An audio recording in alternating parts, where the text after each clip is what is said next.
sir. Good afternoon, Stokes. Afternoon, Stokes. Well, well, well. So you have come. Splendid. Henry, my dear boy. Hello, Uncle Arnold. So kind of you busy young people to accept my invitation. Exquisite. Henry, my boy, is this... Yes, Uncle. My Uncle Arnold. Mademoiselle Robin has me. We're going to know each other a great deal better, my dear child. And Mr. Wilbraham, a man of law. The only one present who really knows what I'm worth. Nice of you to come, my dear fellow. Leaving your thoughts and malfeasances. We're going to have a little chat later. Mrs. Riddle? Yeah, she's still with me. Old Faithful, I call her. She adores me. Mrs. Riddle! Ah, there you are. Full of excitement. There's been no company in this house for 20 years. She's delighted to see you, she says. And we're delighted to see you, Mrs. Riddle. We were children, weren't we? Now you're grown up. The world's at your feet, fortune within your grasp.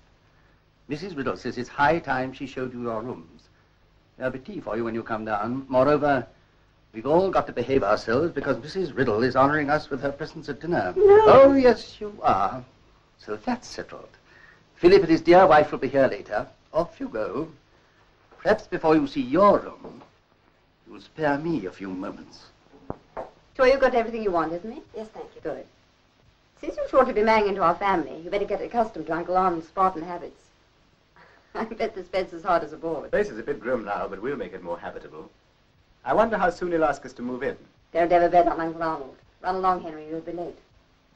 Sophie, I'm terrified of him. Right from tea, I got him staring at me. That voice. He barks a lot, don't worry. Isn't it strange? Henry sees there. He's been brought up to manage this estate, and yet his uncle has never sent for him until now. Uncle Arnold had enough of us as children. He doesn't like us, you know. Well, I don't think he even likes himself. Well, what does he like? This house, Clarendon, and all the property. Being powerful, he likes that. I don't understand him paying for Henry's education, yet never seeing him. He's a funny old man. You know, there was a family row years ago. Henry and I heard about it from Father. The three brothers split up. But it seems a long time to be carrying a grudge. But don't you worry. Henry will take care of you.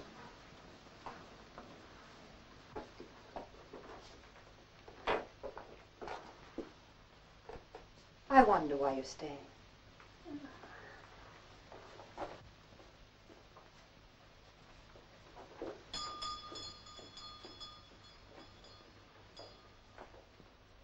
Good evening, madam. Good evening, Stokes. Good evening, Stokes. Good evening, Mr. Phillip.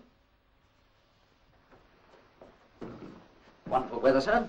Although I suppose the ground is a bit too hard for the horses. It's always either too hard or too soft, Stokes. Mrs. Riddle, would you take Madam's wrap? Thank you, Mrs. Riddle. Oh, what's the matter with her? Been chased by a rabbit? I'm afraid we don't entertain very often, Mr. Phillip. I'll say they don't. I wonder what it's all made of, anyway. I'll bet £50 it means no good for someone. All right, Wilbraham. After dinner. Go get dressed. Bug up. Well, Philip. Glad you were able to come. And dear Dorothy. Beware of the girl who in public's unkissable. She may think in private that kissing is permissible. Eh, Dorothy? Eh? Oh, it sounds as if you've unearthed some more of my wife's past, Uncle Arnold. You'd better be careful. She's a kicker. I'll stand clear. Go along to the drawing room, my dear, and ring some sherry. The others are dressing. And don't waste your charms on Stokes. He's fireproof. Henry's brought his young lady, Mademoiselle Robin. Oh, so that's the reason for this festive evening. I think it's time he took up his duties. Here's my agent. Naturally, I'm interested in the girl he marries. But of course. After all, the future of the Burgoynes is in her hands. I don't expect you to be vitally concerned. It is important to me. You made a success of your place. Why should you be interested in Clarendon? I'm not. Clarendon's dismal dairyland. Nothing but milk. I prefer horses. Ah, horses. 2 champion jumpers, and rumour says you're going to win the national. You're a better judge of horse flesh than women, aren't you, Philip? Well, I flatter myself I can handle both. Flattery is a dangerous companion. It can lead you astray. Eh, my boy, eh? You loathe the lot of us, don't you? Me most of all, I suppose, because I don't want your money. And I couldn't care less what happens to Clarendon. Why don't you turn it into a holiday camp? You don't deserve a drink, but you'll have one. Join your wife in the drawing room and Stokes shall attend you. Stokes? Where are you, Stokes? I'm just about to sound the first gong, sir. Well, sound it. Then go to the drawing room and find out what Mr. Philip would like to drink. Very good, sir.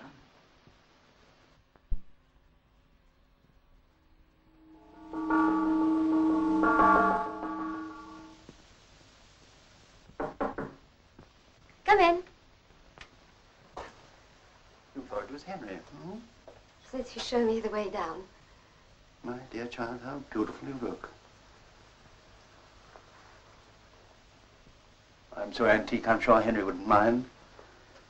It's an artistic hand. Do you play? Play? Yes, the piano. I thought the fingers... Very badly. I have no accomplishments. Oh, come, you can't tell me that. Don't you dance or sing? Only when I'm happy or excited like most people. You haven't answered my question, have you? I shall take the liberty of thinking you dance and sing very nicely, Mademoiselle Whodunit. Well, here's Henry. Now we can all three go down together. And perhaps you'll tell me about this charming young lady's accomplishments. She's far too modest. It was, as you know, the good fortune of my brothers to produce children. I had to be content with producing money. And very successful, sir, if I may say so. I've never much cared for any of you. As children, you were noisy and untidy. You and your cousin Philip have grown up completely independent of me. Oh, that's not a bad thing. Ah, those awful novels you write. Still paying a dividend? Yes, quite a good one. Incredible. I've read him, you know. Still, very few people make fortunes out of good writing. Not like horses, eh, Philip? Only the best will do. If Philip wins the National, he'll be worth 30,000. Dottie can't wait, eh, Dottie? That only leaves Henry. He's always loved Clarendon. He might be me all over again. So I decided long ago that upon my death, he should have Clarendon and all that goes with it. I've had him trained in estate management so that he can run Clarendon as successfully as Philip runs Morton Curlew. The two Burgoyne estates adjoining each other, and each prospering in its own fashion. Henry won't let you down, Uncle Arnold. He won't need a trumpet either while his sister's alive.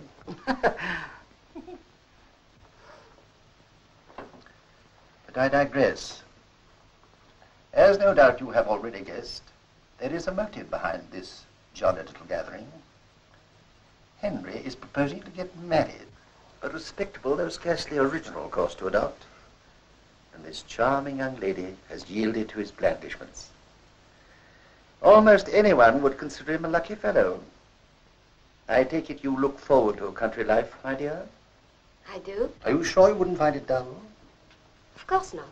After a life of glamour, although you tell me you don't play or sing or dance, I'm convinced you're being almost unbecomingly modest. I'm afraid I'm not very clever. Won't you explain? Yes, in time. All right, Stokes, you can leave us. Copy in my room and in the hall. Very good, sir. I've been glancing over my will. It can be divided into two parts. The legacies and Clarendon. Sophie and Henry are equally provided for in the first part. So also are my servants and the executors, of whom Mr. Wilbraham is one. About Clarendon, as things stand, the house and the income from the estate are left to Henry. If he should die before Philip and without children, it passes to Philip. So that when I heard that Henry was contemplating marriage, I naturally wanted to see the lady who would be mistress of Clarendon. It's been very good of Mademoiselle Robin to come all this way to be inspected. I have come to the conclusion that she is not the wife for Henry. Uncle Arnold, I've asked Esme to be my wife. I'm not good enough for her. Is that what you mean? Oh, don't be a fool. Sit down, Henry. Aren't you being a little ancestral, Uncle Arnold? Surely Henry has a right to choose for himself. Henry's wife must have a solid background. Someone with common sense who'll see he doesn't play the fool with my money. I don't see how you can possibly say that... I haven't finished. Philip can afford to be generous. He's independent of me. Henry, alas, is not. Rather tough luck on poor Henry. I'd rather be dependent on a man-eating tiger. All due respects to the tiger. Dear me, I am in disgrace. But it's my will we're discussing, and I'm having things my own way. Does that make me a wicked man? Certainly not a tactful one. Our literary serpent. After all, this only concerns Henry and, of course, Mademoiselle Robin. He's only got to give her up. I'm sure Mr. Burgoyne would like to express himself even more freely. I think I should better go. Oh, please don't go. Uncle doesn't really mean it. I never say what I don't mean. I've gone into this matter thoroughly. If Henry refuses my terms, I shall make a new will in favor of Mrs. Riddle. Now, Mr. Wilbur, you know why you're here. We'll have a cigar together in my room.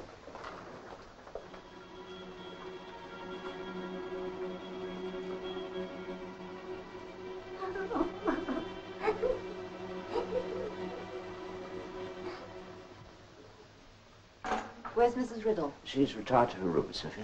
Thank you, Stokes. Poor old thing. To her, it's just another of Uncle Arnold's little jokes. I can't tell you how sorry we are. The goods were on approval. No obligation to purchase. Does he really think I'll give up Esme? He's crazy. You realize this is a continuation of the battle he had with our fathers. They're dead, so he's taking it out on us. It's all right for you. You're out of his reach. I wouldn't exactly say that. You know, Esme, we don't share Uncle Arnold's opinions. He specializes in other people's secrets. Mine is a particularly dark one. Really? This doesn't concern anyone but Esme. Well, naturally, we don't want to pry. Well, I might as well tell you all. Your uncle has found out I used to be on the stage. Really? Were you a success?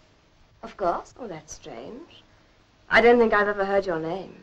You wouldn't. I never played the provinces. Esme, please. I should have brought my family tree. I always understood one had to be dead before one became the subject of an Oh, inquest. darling, don't take any notice of Dorothy. She was only joking. Oh, leave me alone, all of it. You will go on talking about me, won't you? Potpourri. What a delicious smell. One wonders what it's doing in this house.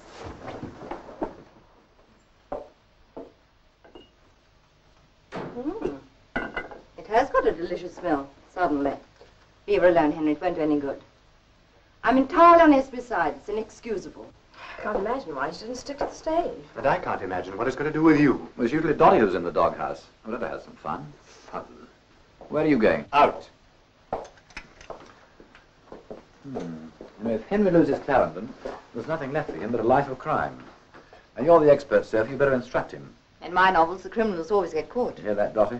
You better not get mixed up in one of Sophie's plots. Very funny. Isn't it wonderful to be appreciated by one's wife? Now, I think that's what Uncle Arnold ought to have had, an appreciative wife. It might have mellowed him. Then he wouldn't have dreamed of leaving Clarendon to Mrs. Riddle. Well, if it wasn't her, it would have been Stokes or any of the servants. It's just another dig at his brother's children. I think I'll go and have a chat with him. Oh, no, that'll be the end. Things are bad enough as it is. See, it's different for us. We have to live near him. See what you mean. Well, after all, it's your brother's problem. Let him go and talk to Uncle Arnold. Well, that would be the end. Probably finish in murder. Well, it's nothing in my life. I'll go and see him.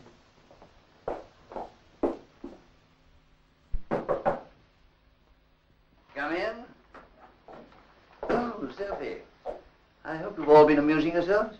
I want to talk to you, Uncle, By all means. We so seldom have an opportunity. Shall I? if you wouldn't mind.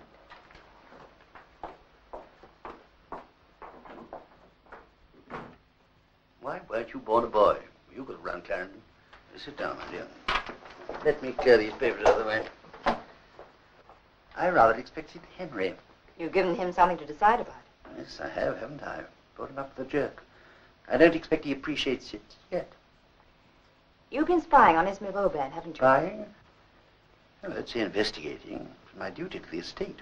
Let's be honest. It isn't Miss Robin in particular, is it? You'd object to any woman. You're wrong, Sophie. But because a girl's got to work for a living, it seems that... Wrong. It isn't that at all. Oh, all right, then, being on the stage. Our investigators have told you about that, of course. Yes, but that wouldn't sway me unduly. Though the stage is a dangerous nursery. No, my reasons go much deeper than that. But whatever your reasons, you're forcing Henry to marry the girl. He can't just throw her away. Perhaps he wouldn't feel so strongly about it if he knew that she wasn't always quite straight with him. Does he know her real name?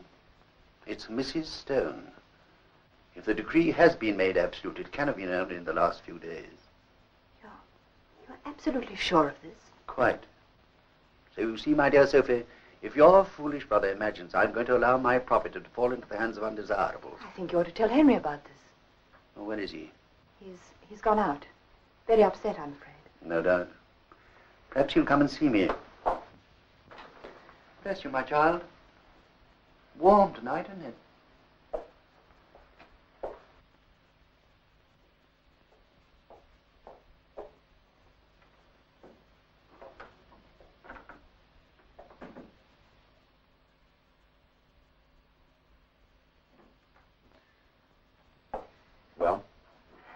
No good, Philip.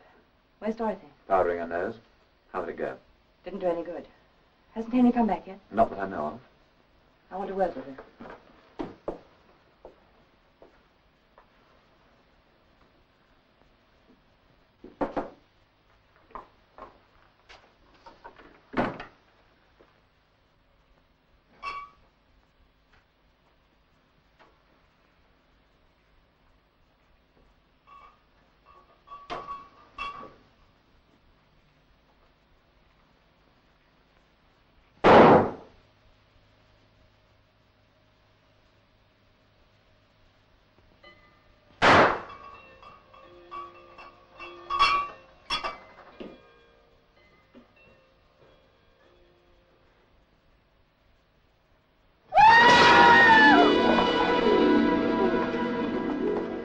All right, Stokes, it's not what you think. Now take Mrs. Riddle away and send for the police. Philip, there were shots. What's happened? Is she hurt? Oh, you better stay out.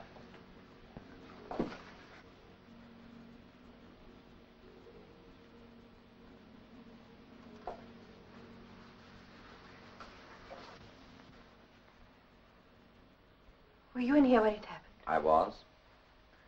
Uncle Arnold's gun. Philip, why did you? Dorothy.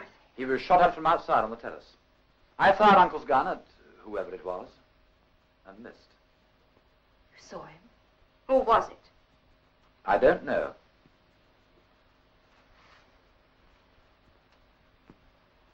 I wonder if you made a new will. No, he wasn't given the opportunity. A dreadful business, Mr. Burgoyne. But not a shock to you, I notice. I overheard Stokes phoning the police. Evidently you've been out of doors. I was awaiting an opportunity to return to my client. I wonder if you saw anything of the murderer. He fired from just outside there. Shall we save our information for the police? Just a minute, please. Hello, miss. Where were you going? Come along. I'm a police officer. Police? Yes. There's been an accident to Mr. Arnold Burgoyne. Do you live here? I was staying here. I'm just leaving. I want to catch the last train to London. Well, there's no train till the morning, and the station's very draughty. You'd better come back to the house. Yes, if you well- don't mind. Careful! Bring these along, will you?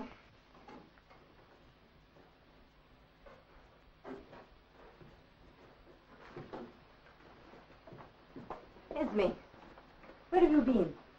We all thought you were in your room. Where is Henry? He's gone out. Inspector, I think you better come to the library. I don't suppose anyone else will want to leave.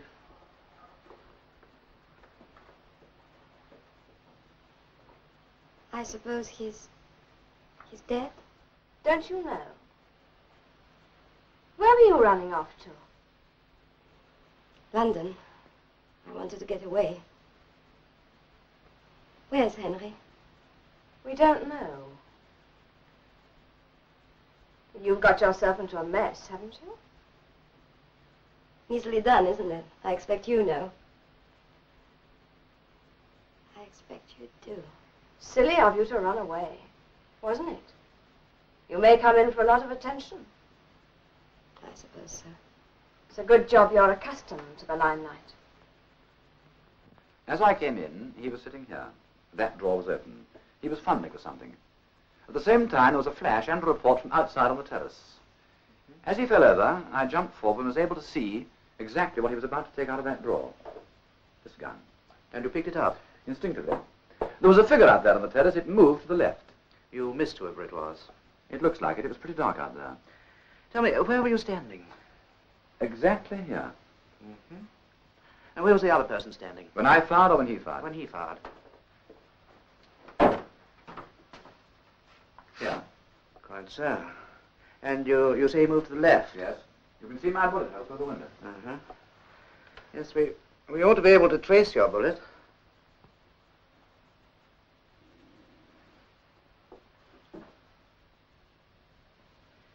Tell me, have any of these documents been disturbed?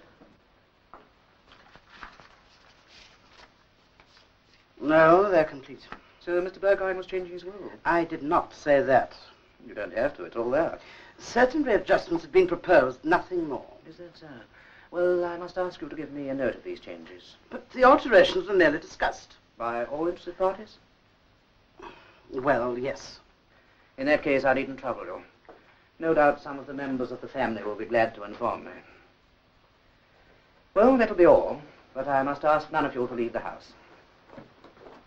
Mr. Burgoyne, I don't suppose you can remember who it was you saw on the terrace. It isn't a matter of not remembering. I'd like you to get that straight. That's all right, sir. Thank you. There are several officers you could arrest. You will be careful, won't you? Oh, I'll be more than that. I'll be certain.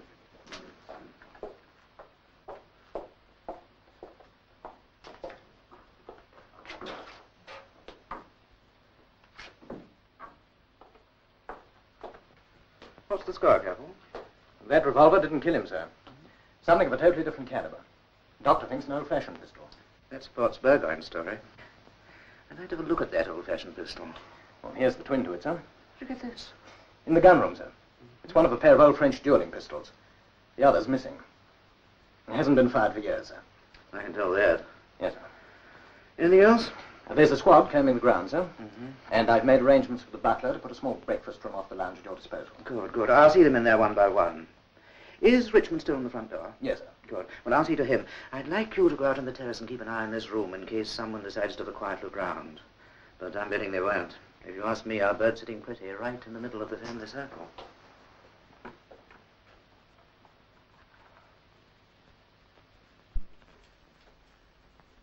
I shall ask you to come into the morning room one by one. Mrs. Riddle first, please. Inspector, in order to spare the feelings of Mr. Burgoyne's relatives, here is the list you requested. Thank you, sir.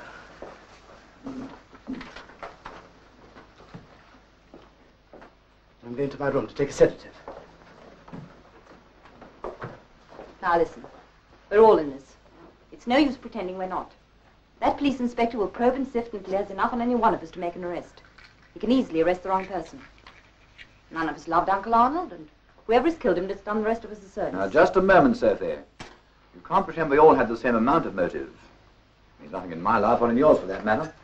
But what about Henry and Esme? I'm not interested in who has done it. I merely say let's stick together to protect whoever it is. You mean obstruct the police? If necessary, yes. We can suspect each other as much as we like. Well, indeed, we're doing so now. But don't let's add our suspicions to the inspectors. I don't see how I can possibly be concerned. Now, what a pity Uncle Arnold died before he had a chance of telling his latest piece of scandal about you. Some people might be unkind enough to consider that a motive for murder. Oh, Philip, squabbling won't help. I thought you had more sense. Well, if we're sticking together as a family, and Dolly's in the boat with us. And Esme, too. One for all and all for one. Why doesn't Henry come back? It's going to look awfully black against him. No more than against the rest of us. I'll see to that. I know. You all think I did it. You're being tremendously well bred about it, but in your mind you think I did it. Go on, say so. I don't mind. Esme, you're one of the family. I'm sorry. It's just time wanted I had been by the room. I say she's jumpy. Did you tell the inspector that the figure you saw was a man? Well, I probably referred to it as he. And was it male? That's the most likely supposition, surely. I'd like to speak to Mr. Henry Burgoyne. Will you ask him to come here? My brother's out. Out? Since when? Since, shortly after dinner. Before the shooting? Yes. I don't recollect you telling me this. I don't recollect you asking me. If he shall come back, I'd like to see him. I'll give him your message. Mrs. Riddle must have found a time. Oh, why can't the man get done and let us go home? He's got a job of work to do. Well, you might at least try to do it pleasantly. It's not a very pleasant job, dear. Like a cup of tea? No, thanks. Here, where are you going with that? To Esme. Do you mind? After all, she is a guest. I'd make it a bottle of champagne. I know, laced with arsenic. Didn't want to come here tonight in the first place. For a very understandable reason. Uncle's genius for telling tales in school. Well, at least it wouldn't have got us into this jam. Well, we're not in a jam. The poor Henry is, though. It's our job to stand by him. At least I agree with Sophie over that. Oh, well, let cousinly love continue. Never could really resist Sophie, could you? That goes back to long before.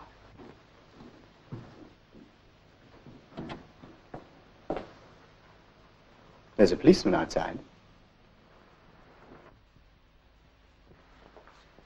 I thought you two would have gone home. What's happening? We're under house arrest, and so are you. And so's your girlfriend, since the police brought her back. Brought her back? Why, where is she? Up in a room. But before you go charging about the house, I think I better warn you. We're all in rather a sticky mess. Why, what are you getting at? Someone has murdered Uncle Arnold, and the police think it's one of us. The inspector wants to see you. Murdered? Yes, shot by someone out there on the terrace. Soon after you left, and before you had a chance to make a new will. Are you suggesting that I did it? I'm not a policeman. Now, we're all in this, the whole blessed family. None of us wanted to see Clarendon go to Mrs. Riddle. Where's Sophie? With Esme upstairs. And don't forget the inspector. I'll see him when I'm ready. Yeah, well, that attitude won't help him very much. It's no use getting tough with people who are tougher than you are. Eh, Dottie? Absolutely right. You always are, aren't you?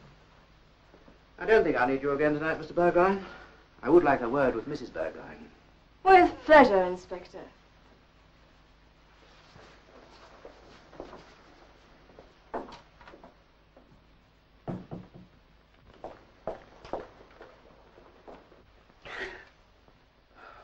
I didn't expect to see you, Mr. Henry. Indeed, and why not? Quite so, no reason at all. Have you seen the inspector? No, not yet. I felt bound to advise him as to your late uncle's instructions. No other will was made. There was no time. What are you getting at? Nothing at all, Mr. Henry. No, indeed.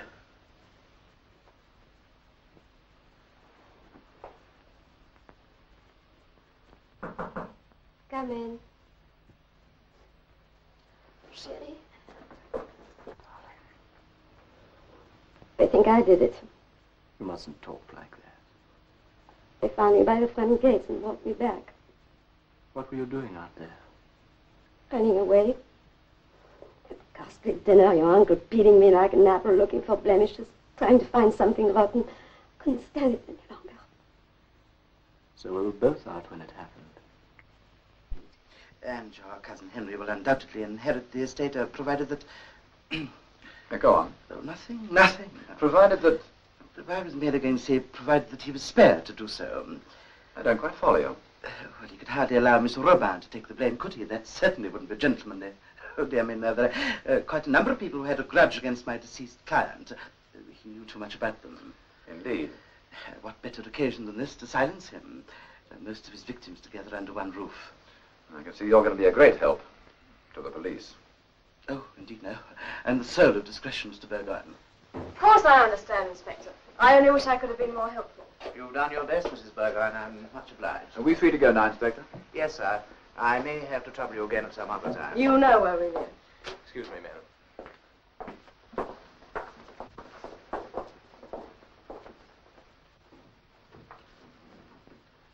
Good night, Mrs. Burgoyne. Good night, Inspector. Good night, Inspector. Good night, sir.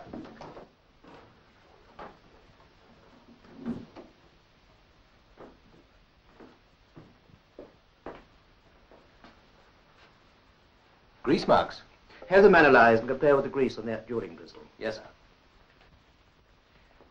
I don't know whether you've been informed, but Mr. Henry has returned. Yes? Thank you. Thank you, Mr. Wilburn. Are you Mr. Henry Burgoyne? I am. I'm Inspector Forbes. I've been called in to investigate the death of your uncle, Mr. Arnold Burgoyne. Oh, but no doubt Miss Robin has informed you of the circumstances. What I know of them. I don't think we need keep you up any longer, Mr. Wilbraham. Won't you sit down, Miss Robin? Mr. Burgoyne, can you account for your movements since dinner? Quite easily. I've been out. Out where? I walked up the road toward the Downs. Alone? Quite alone. Meet anyone? No one. So we've only your word for it. That's generally sufficient, unless trouble's being looked for. Trouble enough without making more, Mr. Burgoyne.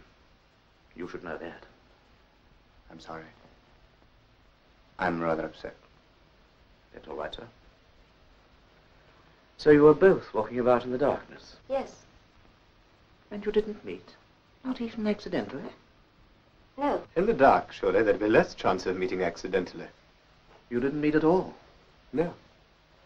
I didn't even know that Mademoiselle Robin had left the house. Why did you leave the house? Because I was furious. If I'd stayed, I might have done some damage. Yes, I know all about what was said at dinner. You realize, of course, that you're the only one to benefit directly by your uncle's death. Does that make me a murderer? It's not for me to say, sir. But if I may put it to you straight, there are certain questions you may prefer to answer in the presence of your solicitor. Ask what you like. I have nothing to hide. All right. Tell me, if you wish, what would be your position if your uncle had changed his will? I'd be broke. I've depended on getting this job with Uncle Arnold. I've even borrowed a bit on the strength of it. So you wouldn't be able to consider marriage? Broke people do get married, you know. It depends on how much they need each other. Ladies are not always so idealistic. Are they, Miss Robin? I agree with Henry. Why not? He's a rich man now. What are you suggesting? I'm talking to Miss Robin. Would you rather I did so alone?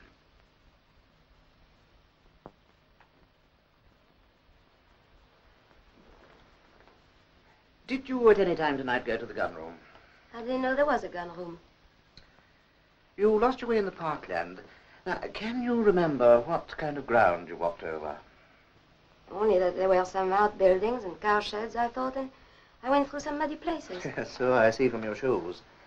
Now, you could have only gone through muddy places at some distance from the house. That might prove to be a useful piece of evidence in your favor. Could I borrow them to have them examined? Yes, of course. Thank you. Capo!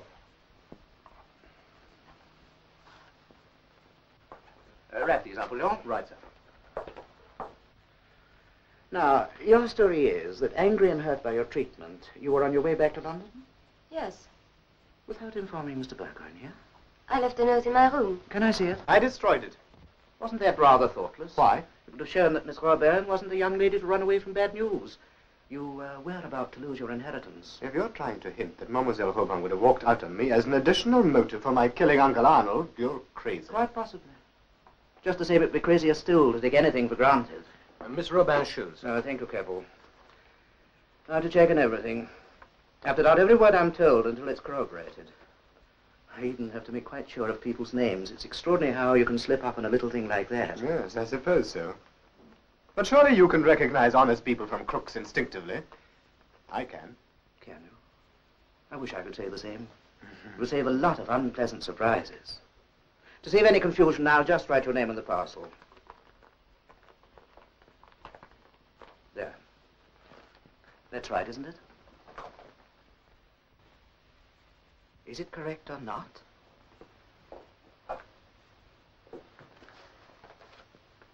Mrs. Stone. Esme, it isn't true, is it? It is. Now, are you satisfied?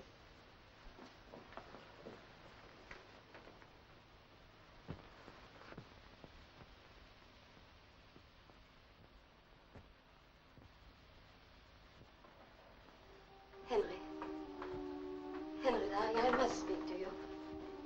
You must hear my side. Couldn't you have told me? Did it have to come out like this? Would you have understood? I'd have tried. He left me. For some time I was very unhappy. Meeting you changed everything. I was going to tell you, but everything seemed so far away, nothing to do with us. Yes. I see. Your uncle knew. He paid private detectives to find out. That's why he invited me here tonight, to get the utmost enjoyment out of it. Who told you this? Sophie. He told her in here, after dinner, just before he was killed. He won't ever hurt you again. Look. I thought I'd better write this. My darling, being in danger of arrest, it is my wish.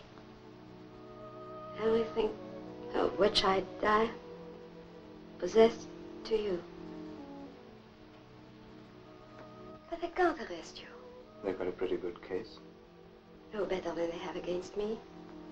That's true. If they take you away, they take us both. I don't ever want to be without you again. Ever.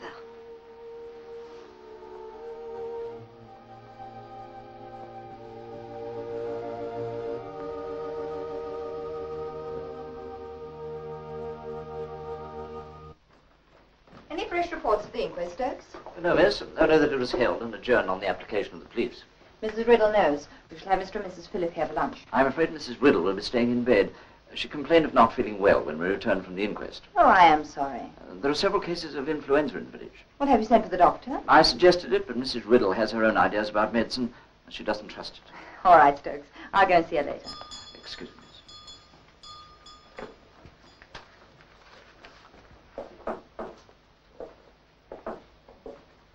Good morning, Miss Burgoyne. You're just the lady I want to see. Come and sit down. I think it's only fair to warn you, this is a stricken house. Mrs. Riddle has influenza. I'm afraid I shall have to risk it. And if you don't mind, I'll stand. I spent most of the night sitting at my desk. Trying to decide which one of us to arrest. What a shame. As a matter of fact, I spent the night glancing through a few of your novels. Oh, well, then you would have been better off in bed. Why do you always write about crime? Well, obviously because I find crime pays. I would have associated you more with romance. Why not be honest and tell me why you really are here? All right. Miss Burgoyne, I could apply for a warrant for the arrest of your brother, and very probably get it. Wouldn't that be very silly? Cigarette? No, thank you. He had overwhelming motive. So had I. I disliked Uncle Arnold intensely. Why not arrest me? Because I don't believe you killed him. Surely you shouldn't allow your gentlemanly instincts to sway your judgment. Uncle Arnold insulted me at dinner. Well, he criticized my books. Now, there's motive enough, surely. I'm being perfectly serious. And why not arrest Henry instead of talking to me about it? You tell me. I've no doubt that Henry would have liked to have done it. He didn't get the chance. Oh? Well, surely you must have worked that out. After all, you've questioned everybody. All the same, I'd like your angle. Because you've been reading my novels. Maybe. Or because you think that my devotion to Henry will make me so over-anxious that I let some cat out of the bag. Does it matter either way? Only to my vanity. However, let's get Henry out of your clutches. Now listen. Henry arrived here with Esme, Mr. Wilbraham, and myself. If he planned to kill Uncle Arnold, he would have had to get the pistol from the gun room before dinner and hide it somewhere, well, until he was ready to use it. And that's probably just what he did. No, he didn't go to the gun room. He went straight up to his room to dress and then came to Miss Robin's room. Miss? Oh, all right then, Mrs. Stone's room. There he found Uncle Arnold, and the three of them came down here together. How do you know? Well, I saw them. From where? From the corridor, just as I was leaving my room. And you followed them down? Oh, no. I went the other way, through the gun room. So you admit you went to the gun room? It's not a question of admitting. I state I went to the gun room. And, Inspector, believe it or not, both the dueling pistols were there, safely tucked in their case. You opened the case and looked? Well, certainly. Why? Well, because I'm very fond of those pistols. I've liked them ever since I was a little girl. You must have been a very strange little girl. Oh, yes, I was. I used to think I'd like to use one of them to kill Uncle Arnold. And he'd been beastlier to us than usual. All right. You'll produce evidence that your brother had no opportunity to obtain possession of the pistol before dinner. I'm afraid so, Inspector. Does that disappoint you very much? What about after dinner? After dinner? Do you really want to go into that? If you don't mind. Well, this is where you do come up against it. After dinner, Henry did not go upstairs. He was with all of us here in the lounge up to the time he went out. We can all swear to that. I see. So, Inspector, how can you possibly arrest someone for murder that they'd no opportunity to commit?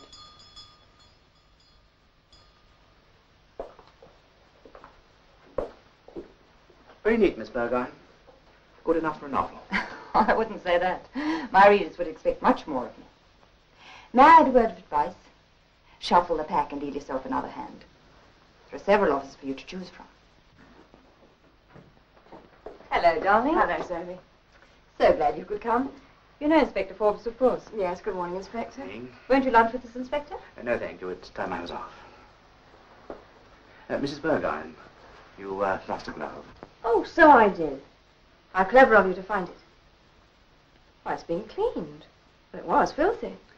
We were interested in those grease marks. We thought they might have been caused by petroleum jelly.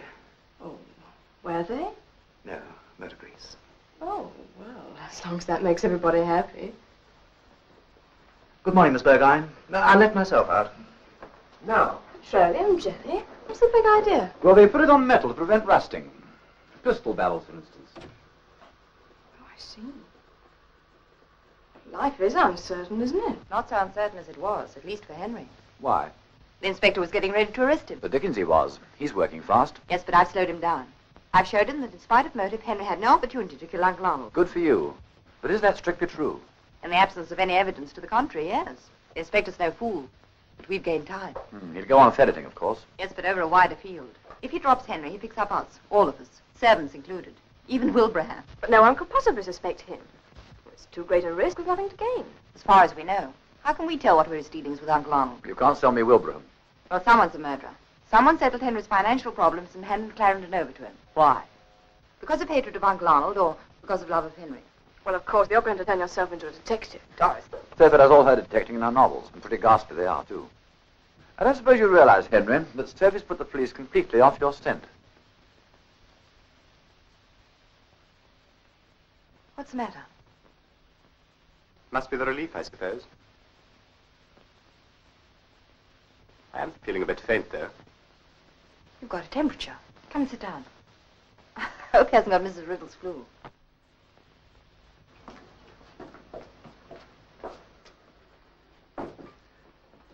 Yes, your brother has slight influenza. The tablets will bring the fever down, and it's just a question of a few days' rest. He seems under very great mental stress, Miss Burgoyne. That won't help, of course. We're all going through a very trying time, Doctor. You realize that, of course. Naturally. And that, of course, makes one more susceptible to these slight infections. Well, when we've got rid of the temperature, I'll give him a tonic. Good. A strong one.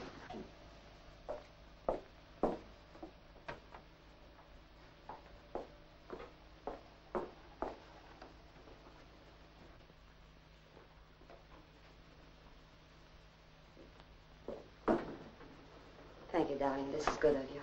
I've no fear of infected areas. Just as well to keep the servants out of it. Not quite so feverish, I see.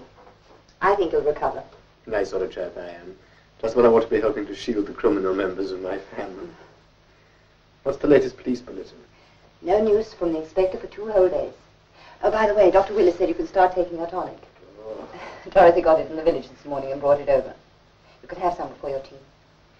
Now you go to sleep and stop being a nuisance.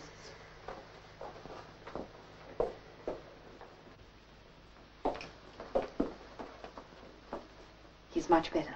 You go and rest. I'll stay here until you're ready to take over. Thank you, Esme.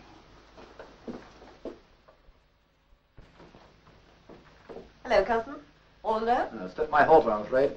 How's Henry? On the mend, I'm glad to say. And the charming little Esme? Still nursing the heir to the estates, I'll bet. Doesn't that shoulder get tired, Phil? Always having a chip on it. You liked it that way once. And you still see me in your dreams, don't you? I sleep heavily and dreamlessly these days. Where's Dorothy? Well, haven't you seen her this morning? It was half a day ago. You're not very nice to her, are you, Phil? Much better than she deserves. You know, some women ought to wear blinkers to keep them running straight. Look, Phil, I thought we'd settled all this when you married Dorothy. But I don't have you very often to myself, do I? No. And now we have a murderer in the family. Or should I say murderess? Why'd you say that? After all, I did fire at someone. You gave everyone the impression it was a man. It makes my blood run cold to think of a woman being sentenced for murder. Even Dottie.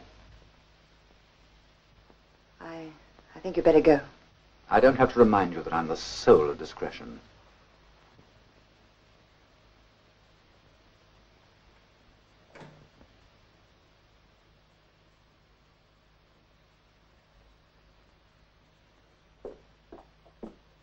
Time for your tonic, darling. Dr. Willis ought to run a cocktail bar. He'd make a fortune at it. Good luck. It's got quite a kick, hasn't it? We'll have it at the wedding. It's cheaper than champagne. I think you ought to relax now. Relax? I do nothing but relax. I'll get up tomorrow and go for a ride. All right, darling, but... I know what I'll do. I'll go down to the police station and have some fun with the inspector. I'll tell him that I killed Uncle Arnold, but that he'll never be able to prove it. That's good, isn't it? He'll never be able to prove it. Rest, Shelley. Please try and rest.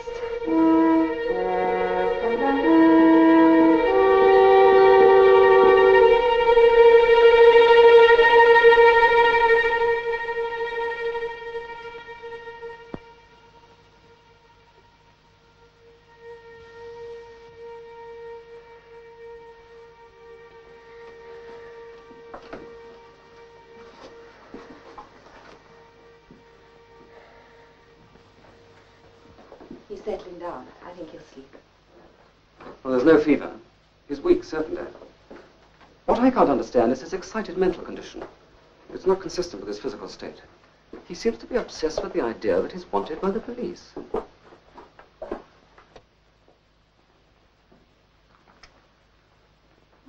Thank you. Will there be anything else, Sophia? No, that'll be all, thank you, Stokes. Yes.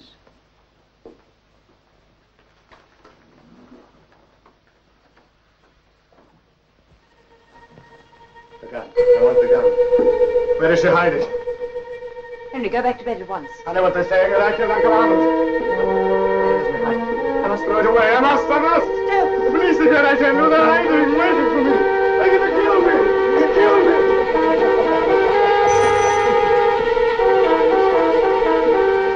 Stokes, help me.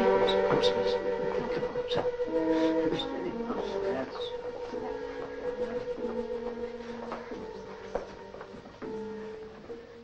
Isme! Isme!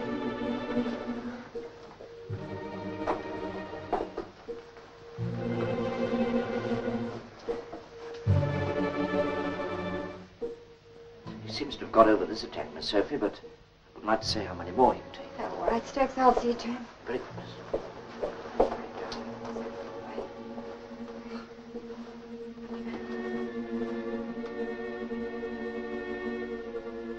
I left Henry in your charge. Why, what's happened? Nothing. What do you expect to happen? I couldn't go on any longer. I had to go to my room and lie down. I've reached the end. He isn't getting any better. I can't put it properly into words, but it's as if someone or something was willing him to die. And that cloud which comes over his brain, heavier, each time heavier. I can't fight it any longer. He was all right. He took his medicine as usual. Then that look came back into his eye. He didn't know me. He said I was killing him. Told me to go away. Don't worry, Esme. Don't sit down. Everything's going to be all right.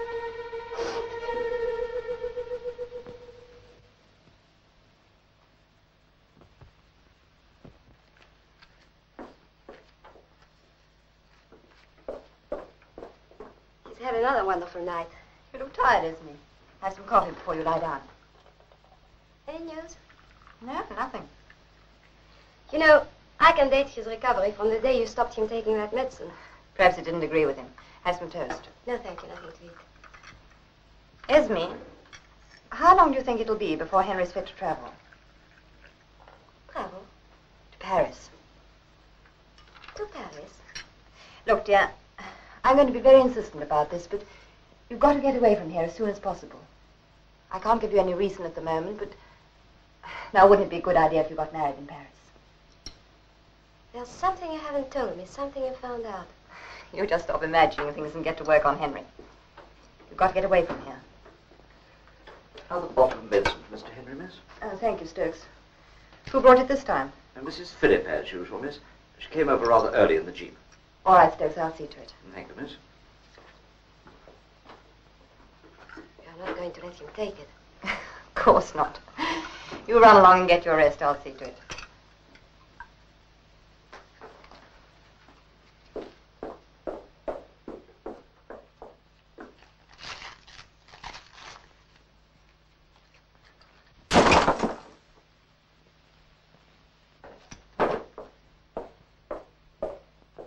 Century each on platypus, archer shield and roving boy. Same on finger plate and Murray lass. And 2:30, Ashton Park, filigree, a monkey to win. Wrexham Cup, a century to win Donnybrook. Oh, Stokes. I've just had an accident with the medicine bottle. I'm afraid it might damage the carpet. You might clear it up for me, will you? At once. Sir. That'll be all for today. You might give me the total invested. And it's down to? Thank you.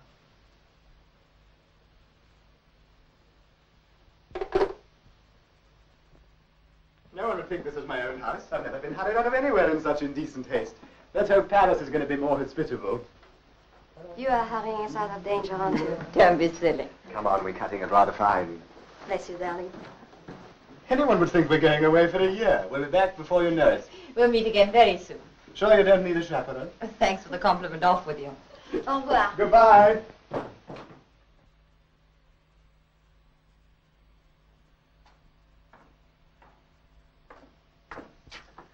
Aren't you in rather a dangerous position? There's a bit of a draft from that window. Thank you for coming, Philip. But what's all this about Henry Nesme? Stokes says they've gone away. They've gone away to get married. I don't quite get this. It was only a few days ago that That Henry was dying. That's what we all thought. I stopped the tonic, Philip. This is the analyst's report. I believe that belladonna is easily extracted from deadly nightshade, Philip. You have lots of nightshade at Curlew, haven't you? Why should I want to get rid of Henry? If Henry died unmarried, you would give Clarendon. Why on earth should I want Clarendon? Philip, please, at least be honest with me. You're desperate for money. You've been gambling madly on horses and losing. Oh, Stokes been talking? Not to me. I heard him phoning your bookmaker. You used Stokes because you couldn't get enough money on in your own name. Clarendon was your only hope, and Uncle Arnold and Henry stood in your way. You never allowed anyone to stand in your way, have you, Philip? Go on, Sophie. You got the pistol from the gun room before dinner while we were dressing. You hid it in the potpourri jar in the lounge until after dinner. That's why the perfume was so strong. You'd stirred up the petals. Uncle Arnold had already told you why we were invited, so you had to kill him. With all of us in the house, the blame could fall on anyone. Uncle Arnold had the gift of goading us to madness. Philip, what are you doing? It's all right. Come and sit here, where Uncle Arnold sat. Come on.